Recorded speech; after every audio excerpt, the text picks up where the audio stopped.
Roland Martin, our CNN analyst, is also watching and listening to what's going on. You live in Chicago. Roland, you've been following this case. If, in fact, they could only convict him on one count, couldn't convict him on the other 23, what do you think? Former Governor Rod Blagojevich will basically treat this as if it is a huge victory.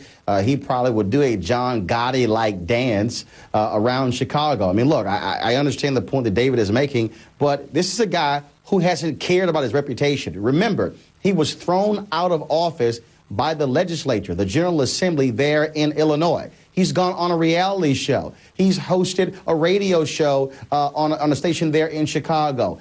He tried to be on a second reality show. He doesn't care. He will treat this like a victory. I'm sure his attorneys will. They might say, hey, Rod, tamp it down a bit because they might try you again. Well, on that point, Roland, hold on a second, because we're now getting word from our producer on the scene in the courtroom in Chicago. The government has just announced they will retry Rod Blagojevich on at least some, if not all, of these other counts, the counts where the jury could not reach a decision. So Patrick Fitzgerald, the U.S. attorney in Chicago, Roland, is going forward, already making it clear he wants another trial.